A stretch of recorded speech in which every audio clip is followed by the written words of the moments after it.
All right. Recording in progress. All right, awesome. So let's go ahead and get started.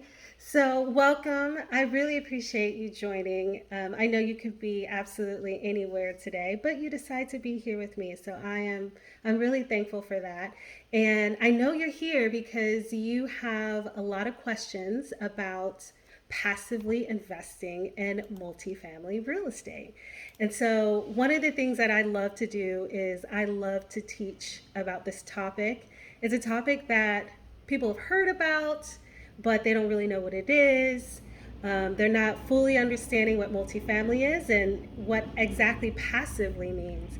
So this webinar today is going to be all about passively investing. We're going to walk through a lot of details. There's going to be a lot of information. If you have a notepad, get it ready because we're going to cover a lot. All right, so without further ado, let me go ahead and just get started. I want to start by first sharing a little bit about me. So, again, my name is Tanya Weathers. I'm actually from Avon Park, Florida, by way of Tampa, Florida. I currently live in Dallas, Texas.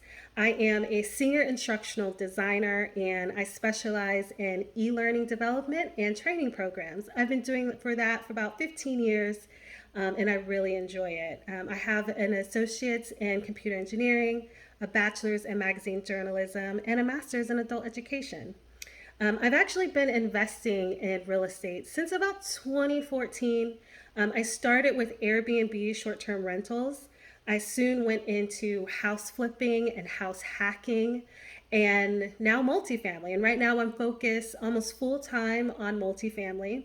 I'm actually a current student of the Jake and Gino mentorship and a former student of Think Multifamily. They're really popular national mentorships revolving around multifamily.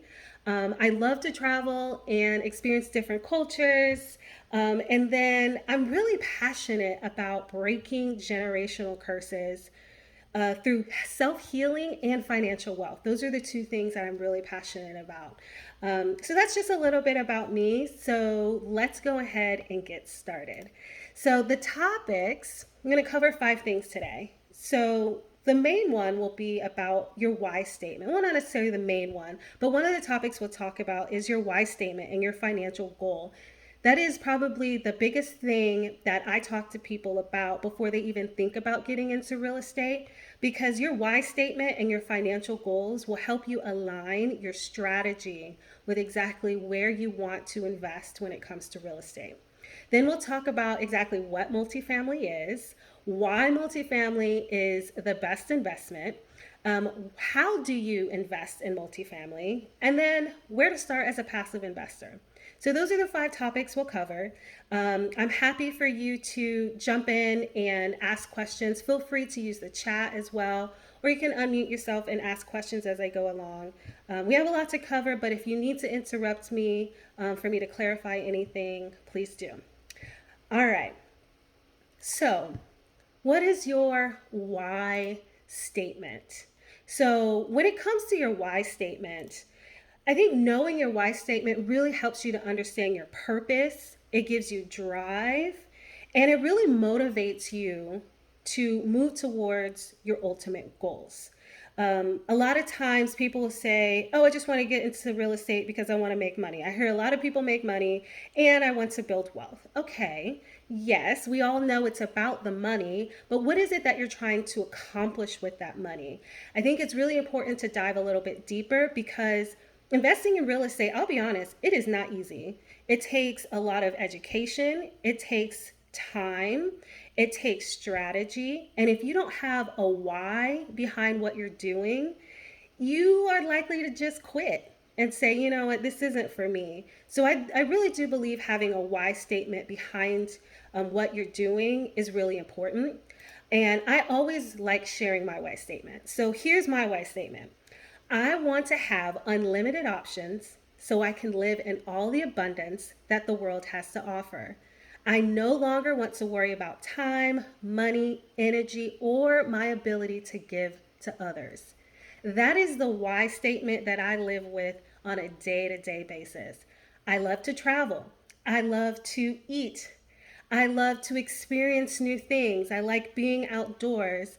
And when I'm tied to a job, it's a 9 to 5 that I'm just working paycheck to paycheck, I don't have the option to live unlimited. I don't have the option to live in abundance. I don't have all the time. I don't always have the energy. And so those are the things that I keep in the back of my mind when I'm driving forward and creating strategy to build wealth. So I really encourage you to do the same. Yours might be different. It might be surrounded around your family, your kids. Maybe it's even around your parents. You want to be able to provide for them when they get into their older years. Whatever your why is, I think you really need to think about that to drive things home for you.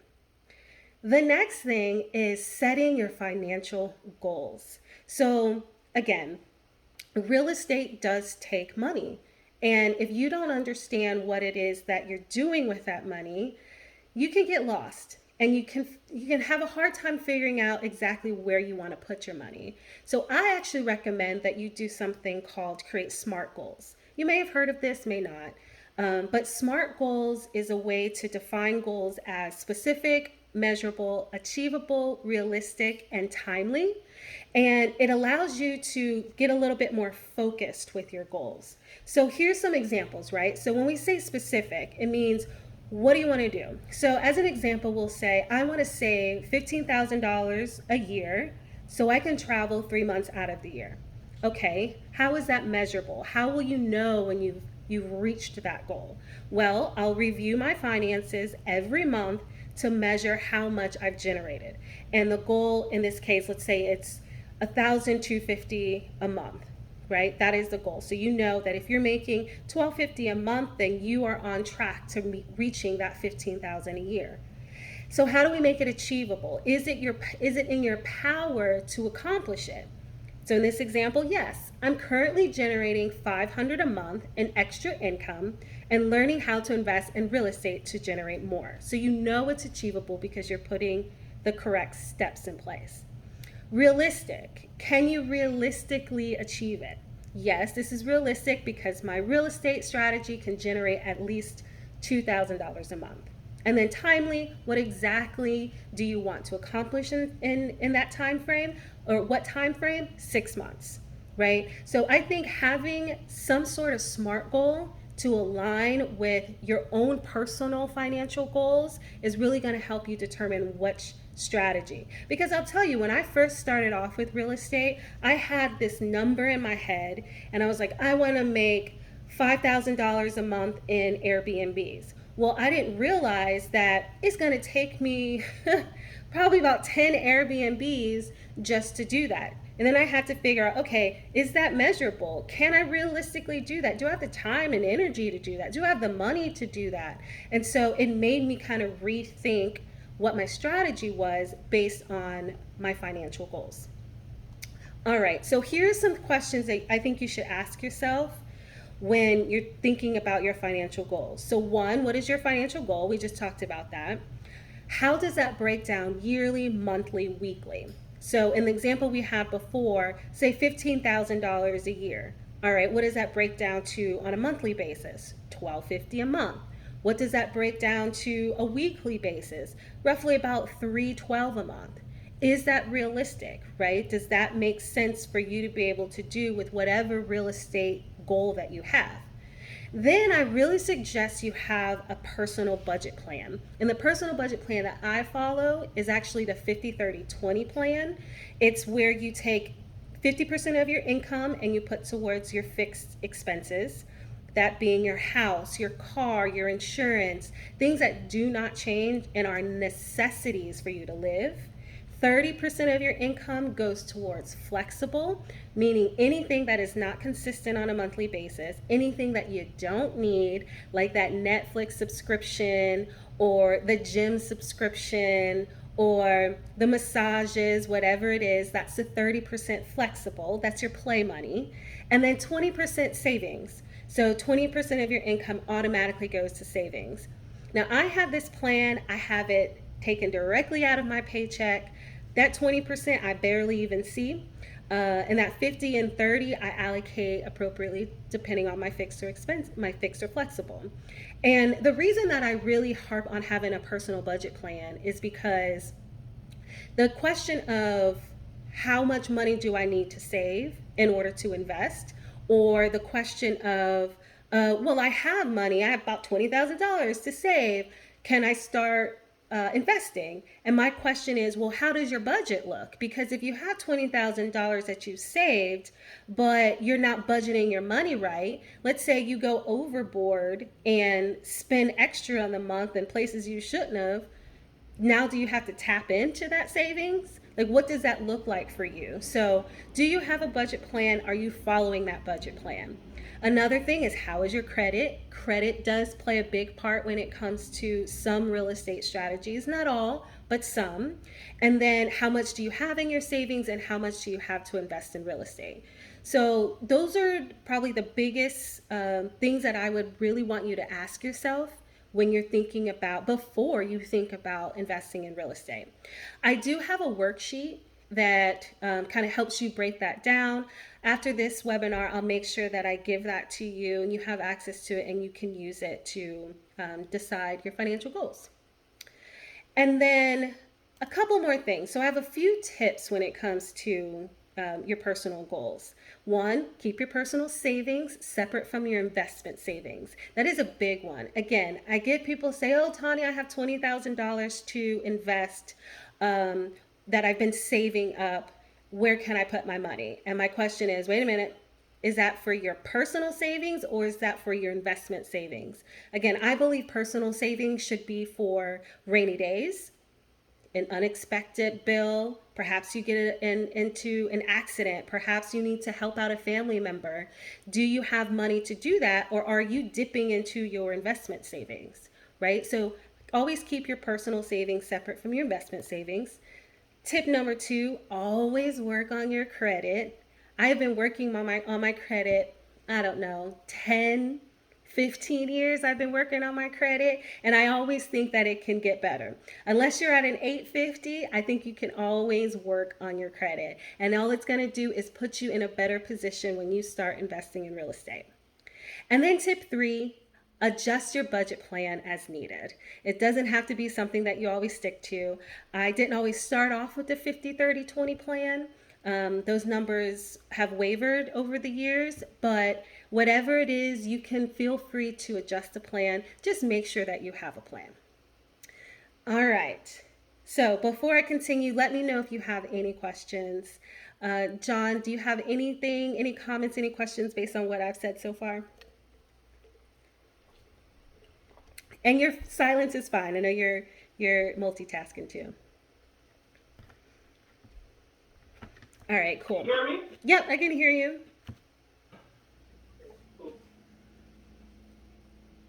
All right, no question? Good, no question. All right, so next thing, what is multifamily real estate? Right? I think a lot of people misunderstand the word multifamily when they hear it. So I really want to make sure that I give you the correct meaning of what multifamily is. So when we're talking about multifamily, we're talking about any property containing more than one housing unit. So think of duplex, townhome, apartment. Those are considered multifamily. When it's anywhere between 2 to 4 units, it's actually considered residential. So, and that's mainly for tax purposes, that's for loan purposes. Anywhere between two and 4 units, you can typically get a residential loan, just like a regular single family loan. Anything that's 5+ is considered commercial, and there's different qualifications for commercial. There's different loan options for commercials, and there's different qualifications, different regulations when it comes to commercial. So just want to make sure that you understand the difference between those. Also, when it comes to multifamily, especially on the 5+ unit, they're always categorized by classes, class A, B, C, and D. So, what do I mean by classes? So, Class A is usually going to be something that was built within the last 10 years. It's really fancy. It's probably located in the best of neighborhoods. It has a phenomenal walkability score. It has really high amenities. It has like a Class A pool and gym, and it may have stainless steel appliances and hardwood floors. It looks nice, and it's probably going to have the highest rents in the area. So that's Class A. Class B is anything that's built within the last 20 years. Now, it's still well located. It might still be in a nice area, but it might have a little dated finishes, right? It might not have all stainless steel. There might be some black appliances in there instead of stainless steel. Or there might be some vinyl flooring or different types of older dated tiles that are throughout the apartment rather than the nice finishes.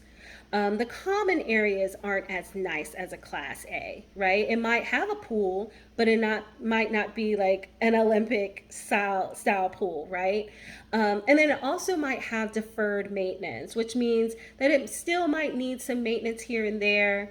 It's not awful, but it still has some maintenance that still needs to be done. And it has moderate rents. It's not the highest, it's not the lowest, but it's a moderate rent for Class B. Class C apartments is usually built within the last 30 years, and they tend to have smaller units and smaller floor plans. They also are dated. Typically, they don't have any communal amenities, so typically they don't have a pool at all. They don't have a gym. They don't have anything like a pet area or anything like that. They normally have no communal amenities. They often have a lot of maintenance. Maybe you see in the picture here, they may have outdated siding. The roof might not be up to date. And then the rents are going to be lower in the market. Class D properties is usually over 30 years old. It has high vacancy. If you've ever been in a Class D neighborhood and you've seen apartments that may have boarded up windows, and it has high crime in the area, it's most likely a Class D property. And usually there's a lot of neglect of the property in general. And it's probably going to have the lowest rents in the market.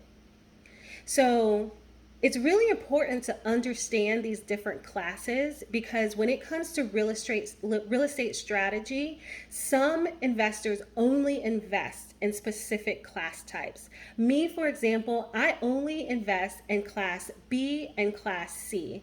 Ideally, it would be a Class C property in a Class B area. So it might be a coming up area or an area where you've seen a lot of development happening. There's a lot of change in the homes. They're starting to get renovated. But this C property, it just hasn't been touched yet, but it's in a good area. And the reason that I personally like to invest in those is because they have value add that's associated with them. So you can go in and put that new siding in, put that new roof, put some new updated finishes in the kitchens, in the bath, and the floor. Maybe you can put in a little pet park, right? So you can do different things to a Class C property and build it up to a Class B property.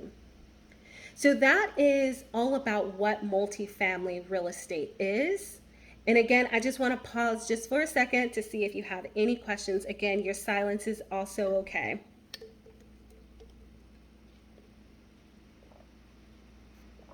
All right, let's keep going. So, why multifamily real estate is the best investment? So, these are the top reasons why a lot of people are investing in multifamily real estate, especially now. We have potential for cash flow, diversification, inflation hedge, tax benefits, and potential for appreciation. So, when we talk about potential for cash flow, basically, you're collecting rents from these units, right? Let's say it's a 50 unit apartment complex. You're collecting rents. So that is passive income, right? That is cash flow that's coming through your books every single month. So potential cash flow is a really big reason why people invest. It's passive. You can sit on a beach and still be collecting money while doing absolutely nothing.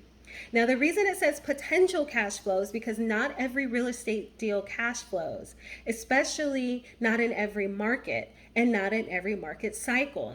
Here in Dallas, there has been a little slowdown of cash flow lately, only because the Dallas market is slowly starting to change. It's slowly starting to get to the highest, and it might end up turning over and kind of dipping a little bit towards a recession. We have no idea how big the hit will be, how big the recession will be. But when you have that happening, when rates are really high and you're about to dip to a recession, cash flow tends to be a little less in a market like that. But there are other markets. Let's say I was just talking to someone who's investing in Memphis. Memphis has a really great market that has really strong cash flow. So that's why potential is always there in front of cash flow. It really depends on your market and the cycle that that particular market is in. The second reason is diversification. Multifamily real estate can provide diversification benefits to an investment portfolio. It's an asset that tends to have a low correlation with stocks and bonds. And that's the thing that I love about it. So you might hear, I don't know if you're someone who likes to watch, MSNBC and understand what the stocks and the bonds are doing in the market on a day to day or hourly by hourly basis, right? But you'll notice that stocks can go up and down during out the day, during out the week, during out the months, during out the year, right? But the rent is going to stay the same. Right now, I'm living in an apartment. And when I signed my lease, I signed it for an exact amount per month for 12 months. It doesn't matter what the stock does, up and down, my rent is going to stay the same. So it has a very low correlation with what the stocks are doing. Now, after that year, if the stocks plummet, yeah, my rent might increase, but that would be a year later, right? And so you would want to make sure that when you're investing that you're understanding what your strategy is and what your asset will do even in hard times. And that takes us to number three about hedging against inflation. So, real estate is often considered an inflation hedge because rental income and property values tend to rise with inflation. So, even though inflation is rising slowly, rent income also tends to rise, and it's a great place for you to be able to put your money and save that money and grow even during inflation. Because during inflation, rents go up, and that's not so great for me as a tenant, but that's great for me as an investor. So it's a great place for me to park my money and being able to create that that passive income as the flow of money comes in. Number four are the tax benefits. So there's so many tax benefits associated with real estate. I can't even name them all. But there's a lot of depreciation deductions. There's passive activity losses, capital gains, tax deferrals, and so much more when it comes to investing in real estate. And that doesn't matter what kind of real estate, whether it's multifamily or not, there's always tax benefits associated with real estate. And then the final one is potential for appreciation. So, multifamily real estate can also provide potential for appreciation over time. So, as you're making improvements to a property, let's say you bought it at a nice, reasonable, low price, and you're making improvements and you're holding it for years, 9 times out of 10, it has a potential of appreciation. But notice that word potential in front of it, just like the potential was in front of the cash flow. It really does depend on the market, and it really does depend on the market cycle. So again, that's a great reason for you to think back again, what is my financial goal? Do I have the time to hold a property for years for the potential appreciation? Or do I want to invest in something right now that's going to give me immediate cash flow? So, depending on your strategy, will determine what kind of real estate and what kind of multifamily deal that you get yourself into. All right. So, now that we've talked about why multifamily real estate is the best, and here's a recap again of the 5 reasons, right? Cash flow, diversification, inflation hedge, tax benefits, and potential for appreciation. Now let's talk about the nitty gritty: how to invest in real estate and multifamily real estate. So, I want to explain this topic by talking about the differences between single family and multifamily. Okay, I think sometimes that's the best way because single family, most of us know about the process of buying single family. So, let's talk about when you're buying single family. And this is purely for educational purposes. This is not all related to buying a single family, multifamily. It's just the basics, right? So let's say you're going to go and buy a single family home. There's some qualifications that you're going to have to meet, right? They're going to look at your credit score and different credit events such as bankruptcy. They're going to look at your income, what you're bringing in for your W-2 or your 1099. They're going to look at your expenses, and they're going to look at your debt to income ratio, right? And based on those numbers, they're going to tell you how much you can afford. So based off of that, let's say, okay, you can afford a $500,000 home. And so the lender gives you authority to go out and find a $500,000 home. Once you find it, then you work on securing that loan. You put a down payment in, you do the closing and title costs, find a good insurance company, and you got your home, right? Now, of course, there's some more stuff in there, but those are the basics, right? With multifamily, it's actually similar, but a little bit different. So the qualifications are different when it comes from single family and multifamily. One, because look at the top there where it says purchased by one or two people for the single family home. And then on the multifamily side, you notice that it says purchased by a group of people or entities, which are the general partners or the limited partners. Now, I remember before I got into multifamily, I would drive by buildings or I'd be living in an apartment and I'd wonder, that man who owns that place must have a lot of money for him to be able to buy that apartment building. It's a gorgeous apartment building, or it's a huge apartment building, right? And I would always say that, or ask, I'm like, who owns that?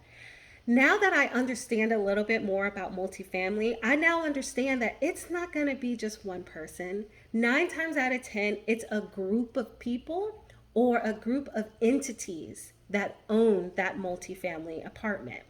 And those people are called general partners and limited partners. So keep that in mind. We're going to go into more detail a little bit later about the difference between general partners and limited partners. But keep that in mind that apartment buildings aren't just owned by one person, they're owned by multiple people or entities.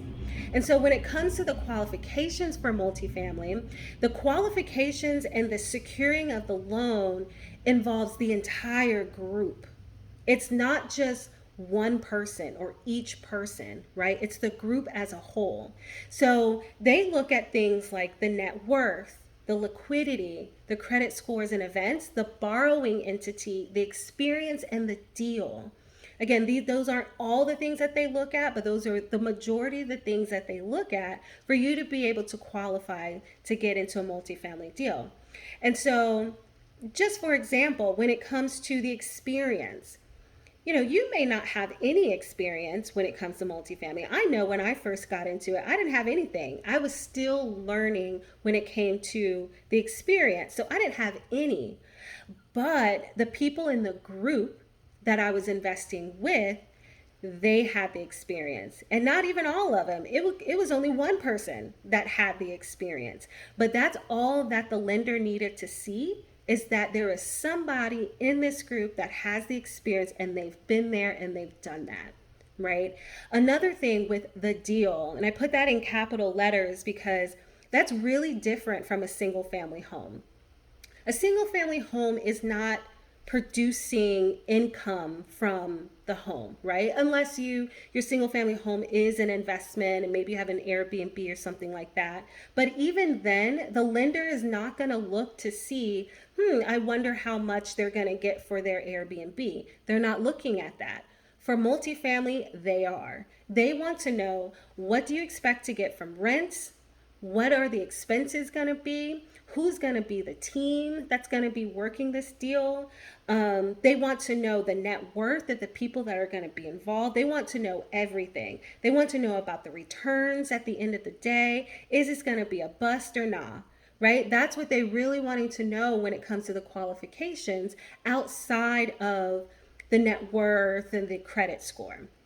And then when it comes to securing the loan, there's similarities, right? You still have to put a down payment down. You still have to put closing costs down. But then there's also something too called reserves. A lot of times to secure a loan, they want to see that you have reserves. And reserves means that it's extra money set aside in case shit goes down, right? In case a fire happened, in case, like here in Dallas, when there was a big a freeze, that water pipes burst. Do you have money for that? Yes, in those cases, insurance may cover it, but it may not cover it all, right? Or if there was something that unexpected happened to the parking garage and one of the gates itself can cost $10,000 just to fix a parking garage gate. Do you have money set aside for that? So those are things that a lender will still look for. If you have set aside, and sometimes they don't want to just see it set aside in a checking account. They want you to give it to them and they put it somewhere safe, right? CapEx. CapEx is another thing that they look for to secure a loan. CapEx basically means money to fix big issues. Big issues from within the next 6 to 12 months. So if you go in and you say that you want to buy a multifamily home and you see that the roof is old and it needs to be replaced, CapEx is going to be used for that. And it's different for reserves because reserves is money put aside for something you don't expect. CapEx is money put aside for something you do expect that you're going to have to fix, and you're putting that in your business plan to actually fix. So those are the biggest difference between single family homes and multifamily homes when it comes to buying. Now, let me take a pause and see if you have any questions about that. And then if not, we'll move on to how you can manage multifamily versus single family.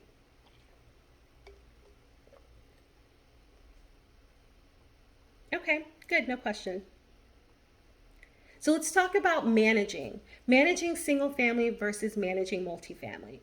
So when it comes to single family, right, you have a home and you having to manage it. Most people don't think of their homes as having to be managed, but they do, right? So you have income that's coming in, whether it's from your full-time job or a side hustle, different investments, or whatever else you got your money coming from, that comes in from the income side.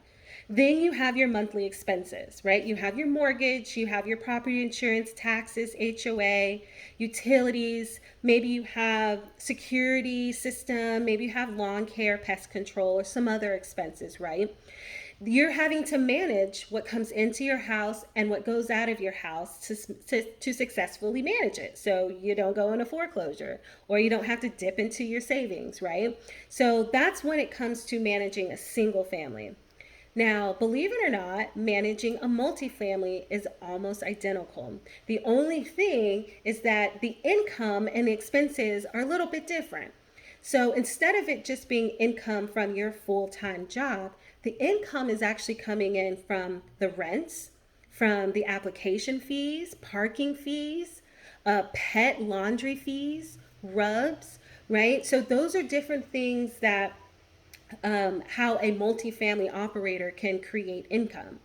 And to explain RUBS for a moment, RUBS is actually when, let's say you're staying in an apartment complex and they're charging you for water, sewer, trash, right? So you have your regular rent, and then on top of that, you might see an extra $20 charge for those. In actuality, what's happening is that the apartment already paid for those things. They might have a contract with the city for the water or the trash, and they might be paying that already for the entire apartment complex. They're already paying for that.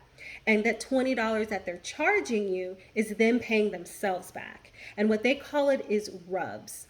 And so that's just another way that they're making income. Now, it does often balance out the expenses if it's being taken out as an expense on the other side, but sometimes it's not, but we still want to include it in as income anyway. And then monthly expenses. Again, they're pretty much the same: mortgage, insurance, taxes, utilities, pest control, right? The only thing that might differ, things like staff, right? You have to have a front office. Well, not all the time. Not every multifamily has an office, right? But you might have an office staff. You might have maintenance that you have to pay. Other things might be, you might have to pay to get the pool cleaned, right? So there are just different things that are included in multifamily as far as expenses. But as you see, managing a single family and managing a multifamily are pretty much the same. It's about figuring out how to make more money, create more income, and reduce your expenses. That is the game. The better you can do that, the more you can reduce your expenses, the more successful and the more cash flow you'll have with multifamily. There are some people within that group that you see above, or says that it's purchased by a group. There are some people within that group that's all they do, is that they just manage the income expenses on a day-to-day basis to make sure that the property is cash flowing and it's giving the returns that the investors expect. All right, and so the last thing with this topic is the selling. So this one's really simple. When it comes to selling single family, it's pretty easy, right? You call an agent, or you decide that you're going to list it yourself and say, hey, I want to sell my property. They're like, okay, cool. I'm going to go and take some pictures and give you a price of what I think you can sell it for. And then I'm going to put it out there, put it on the MLS, tell other realtors about it, and see if we can get some offers. Right? And if they get an offer, then that buyer is going to have an appraisal done, going to have inspections done. And if everything works out, you sell it. With multifamily, it's a little bit different. And the reason it's different is because multifamily is valued different. A single family home is really based off of comps in the area, right? What are the other houses in the area being sold for? And that's really what it's based on. Sometimes it's based on other things, right? Like the amenities and how nice you fix it up. Yeah, those things matter. But it also really, it is really comparable to those comps. With multifamily, it's not comparable to other comps. I'm not gonna say it's not, it's just not comparable as much.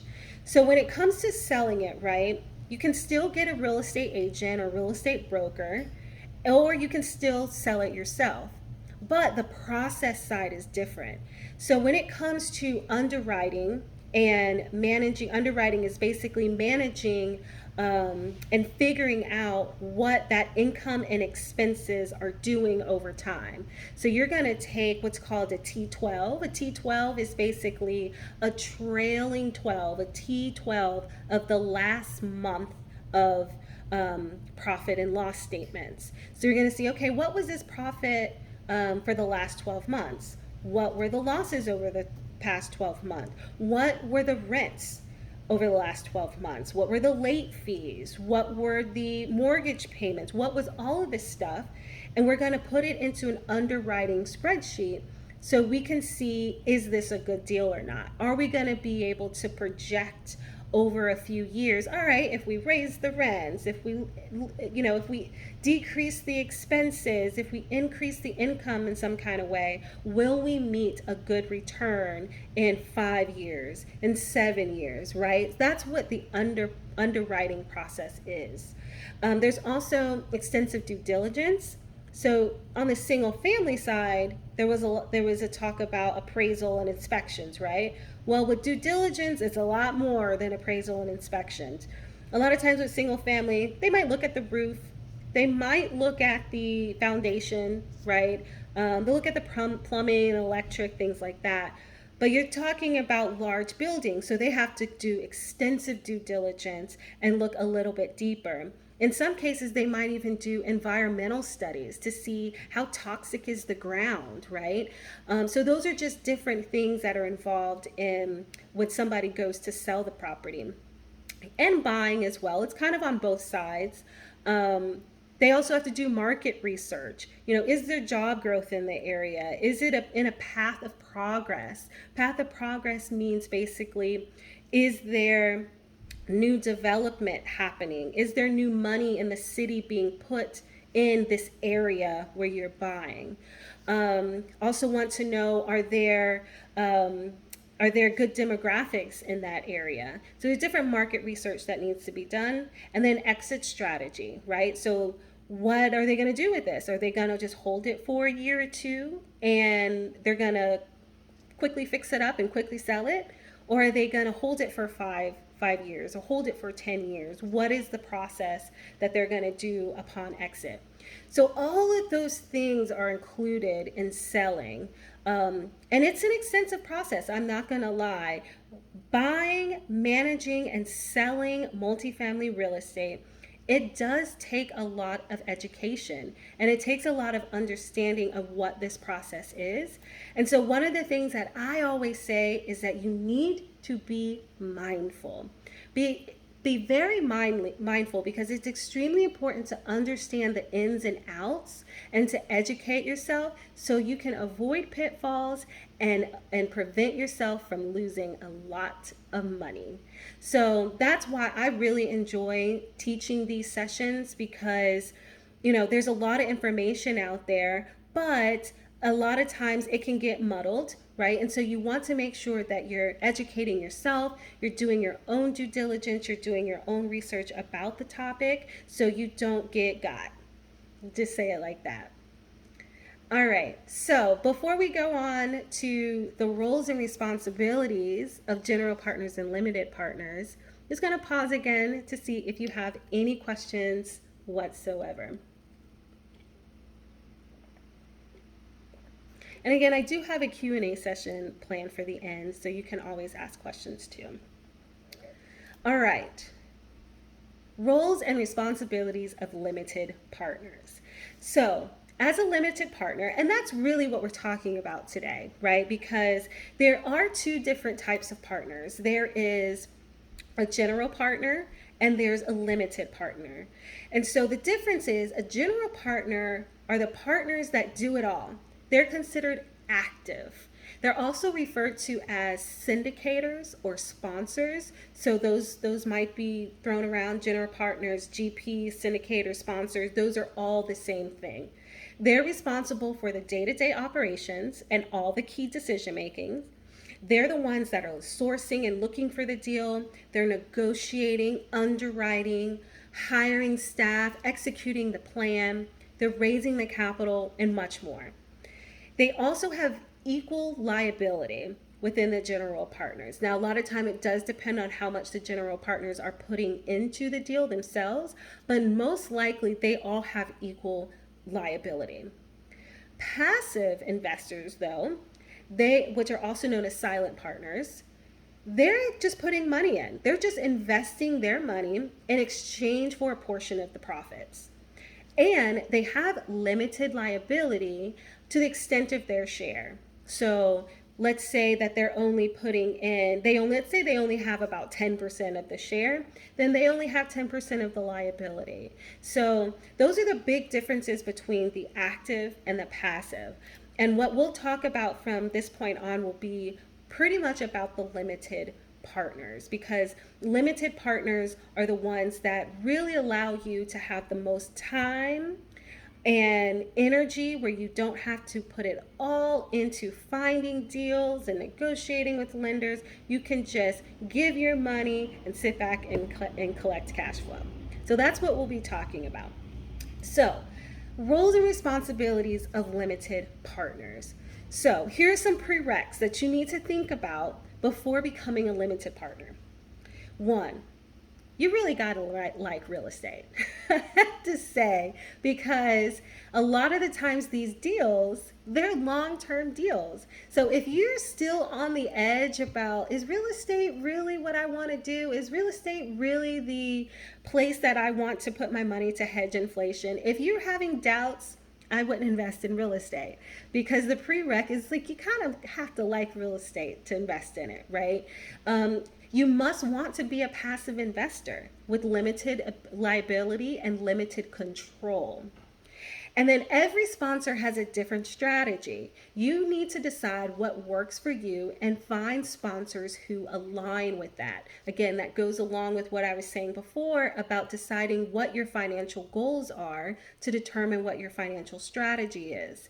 And so we talked a little bit about the classes, right? Class A, B, C, and D.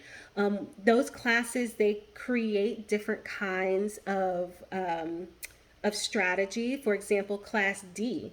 If you're investing in Class D, and usually they're not in the best of neighborhoods, usually they have a lot of crime that surrounded them, or the apartments are pretty decrepit and they need a lot of work. I've seen people take D properties and completely revamp them and spend 6 to 12 months revamping them and remodeling them and pull out millions of dollars, and they do it in 6 to 12 months, right? I've seen that happen. And then I know people that completely stay away from D properties because there is just so unpredictable. You don't know if the crime is going to shift. You don't know if the rents are going to be able to get to the level that you want them to. So depending on your strategy, if you're wanting to flip really quickly, maybe D works for you, maybe C works for you in a short term period. But knowing that will allow you to find the right general partners and sponsors for you. Also, cash flow, force equity, and buy and hold are also strategies that you want to align with when it comes to your sponsor. And then another prereq is you must have some capital to invest. I'll be completely honest with you. The typical investment for limited partners is $50,000. That is the minimum.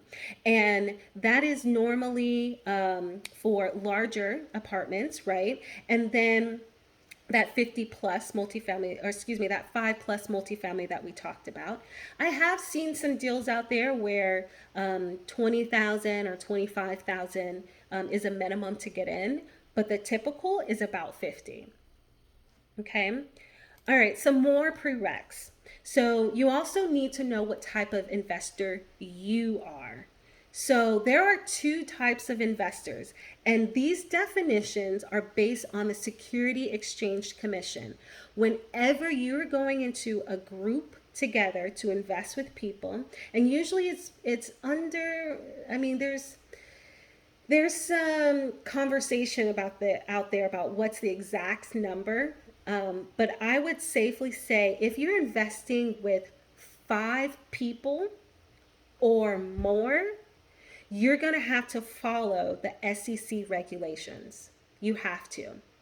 If you're investing with 5 people or less, that's more like a joint venture, what they call joint venture JV deal, and you don't necessarily have to follow SEC regulations. Now, I'm going to say that I didn't just say that, but that is a soft rule that a lot of people in the investor community kind of live by.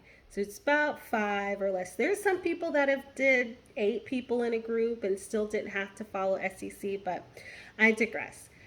But what you need to know is that when you're going to be investing with a large group of people, you have to fall under one of these things: a sophisticated investor or an accredited investor. So what's the difference? A sophisticated investor is usually only able to invest in 506B offerings, and being sophisticated means that you have some type of financial knowledge and you understand the rewards and risk of financial investment. And that can simply be by you having a 401k or by you having an IRA, right? Or having stocks. The fact that you have stocks means that you know about financial business and that you understand the risk and merits attached to them. That's it.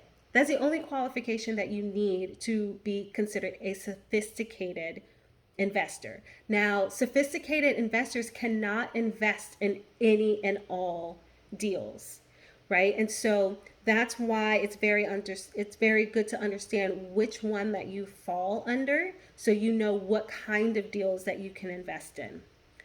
Accredited investors can invest in 506B and 506C, and they must meet at least one of the SEC regulations when it comes to income, net worth, or other factors. So you would have to meet one of the following: that you either have a net worth exceeding $1 million individually or jointly with your spouse, excluding the value of your primary residence. So that's $1 million net worth, excluding your value of your home. You have to have an annual income exceeding 200,000 as an individual or 300,000 as a joint income together for at least 2 years. You have to be a general partner, an executive officer, or a director for the company issuing the security. You have to have a private business entity that exceeds 5 million in assets, or if all equity owners are accredited. And then lastly, if you hold some type of professional certification, designation, or credentials issued by an accredited educational institution. Now, I know that's a lot, but the great thing is that you do not have to meet all of those requirements. You only have to meet one of them. I'll tell you that I know that I myself am a sophisticated investor because I am aware of financial affairs and financial matters, and I understand the risk and merits of investing simply because I'm doing this every day. And because I have a 401k, and because I have an IRA, and because I have stocks and bonds, I'm considered a sophisticated investor, and I can invest in 506B offerings. I'm also considered an accredited investor because I am a general partner of a company that has an offering, right? So I can actually do both.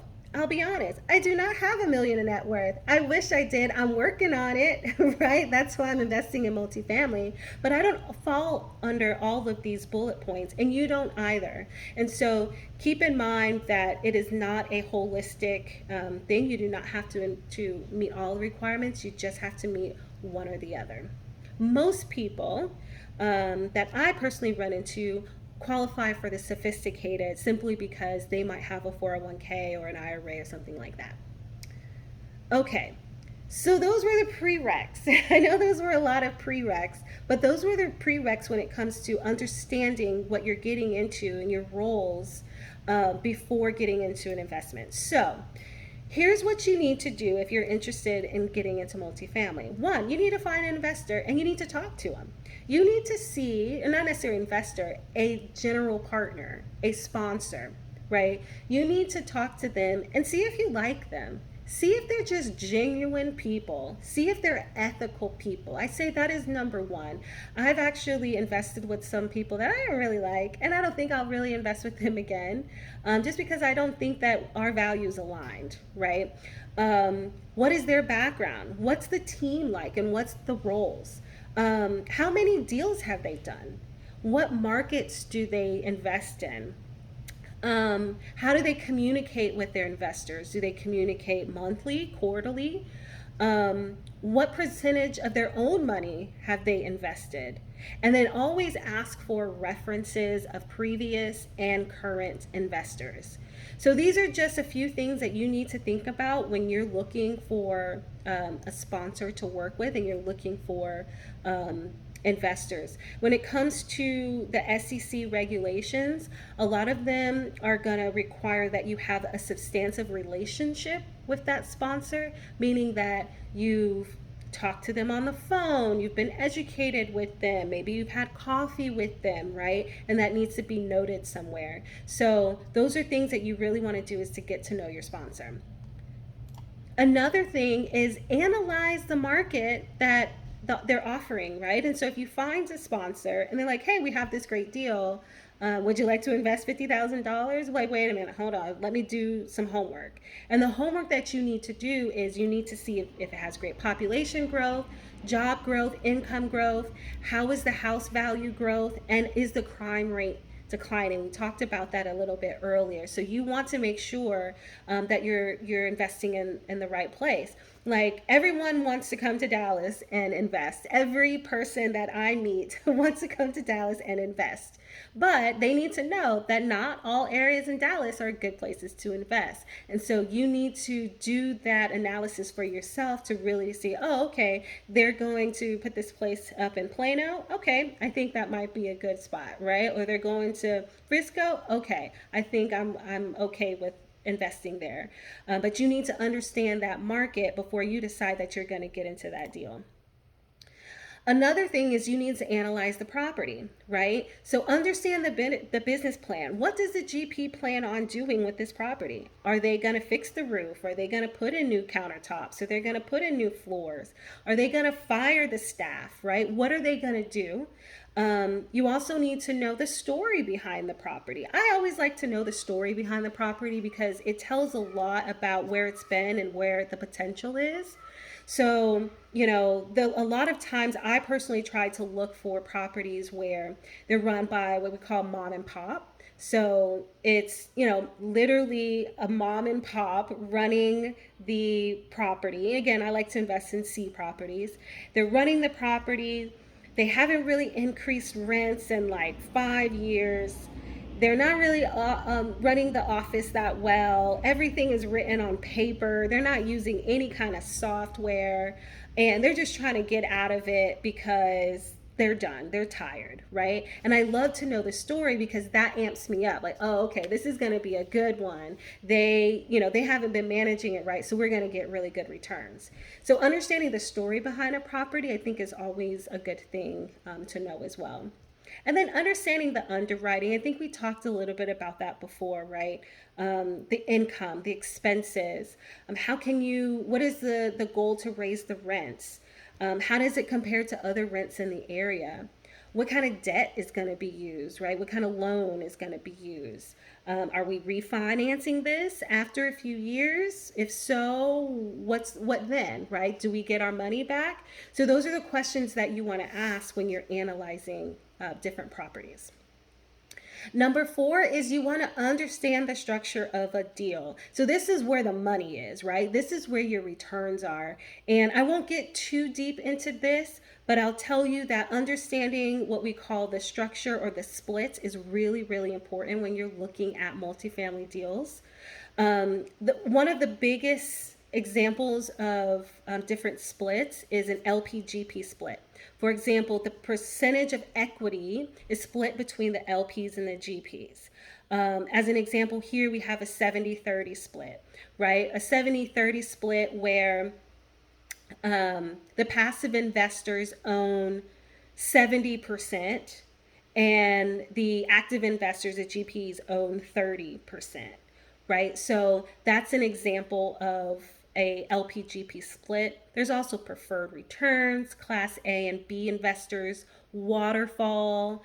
Those are just different things that you want to consider. I have a resource guide on exactly what these are and the breakdown of them. So I'm definitely going to make sure that you have that so you understand splits.